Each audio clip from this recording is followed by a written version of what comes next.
Something strange happens when you stop fighting soil and let biology do the heavy lifting. I didn't change fertilizers. I didn't dig deeper. I didn't add expensive compost.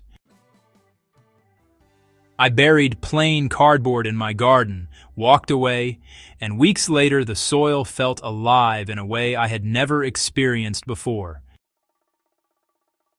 If you care about growing stronger plants with less work, subscribe now because this is one of those methods you'll wish you had tried sooner.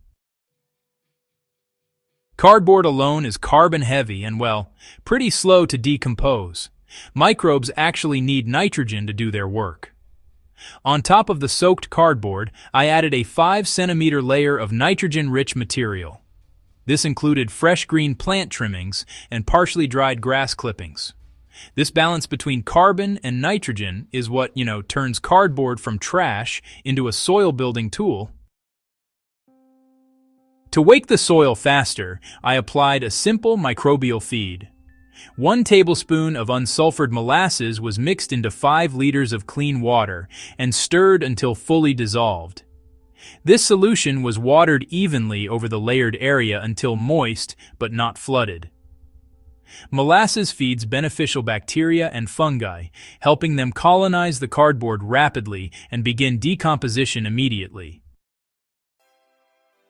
The first surprise was moisture. Even during warm days, the soil beneath stayed cool and damp. Within 10 days, earthworms appeared where there had been none. Fungal threads began forming white networks under the cardboard, binding soil particles together. This is the beginning of humus, not compost, but stable organic matter that lasts. So, termites actually prefer dry wood that's close to structures, but in this case, the cardboard stayed wet, buried, and biologically active. Microbes and fungi moved in first, making it, pretty unattractive to pests. Termites tend to avoid areas with high microbial competition and fluctuating moisture. Honestly, the fear about cardboard attracting termites usually comes from improper use, not from the method itself.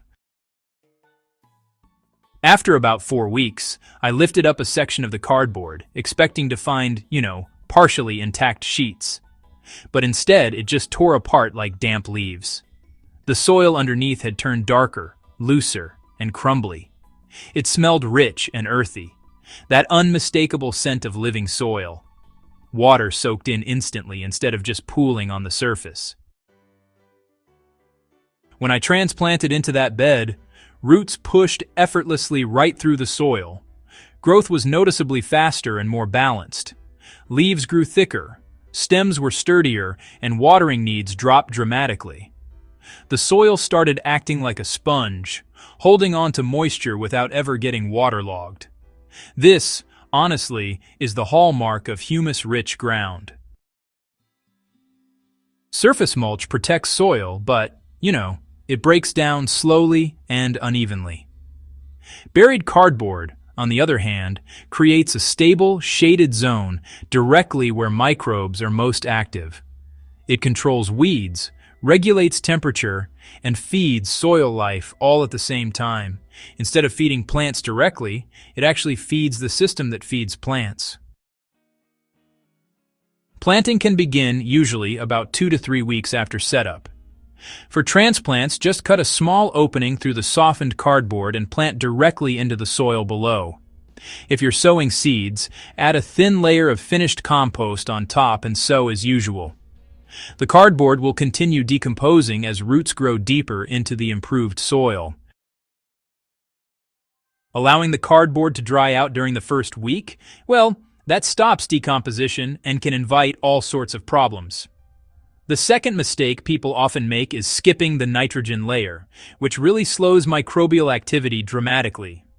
Balance and moisture are everything in this process. This method works in raised beds, in-ground plots, and even large fields. It requires no digging, no chemicals, and honestly, no expensive inputs. Each application improves soil structure permanently. Over time, your garden becomes more resilient to drought, heavy rain, and temperature extremes. Healthy soil isn't manufactured. It's cultivated quietly by protecting life underground. Cardboard isn't the magic ingredient. It's the doorway that allows biology to rebuild what modern gardening has stripped away. If this method changed how you think about soil, subscribe to Nature's Blueprint for more natural growing strategies. Share this with someone struggling with lifeless soil and help bring real fertility back to gardens everywhere.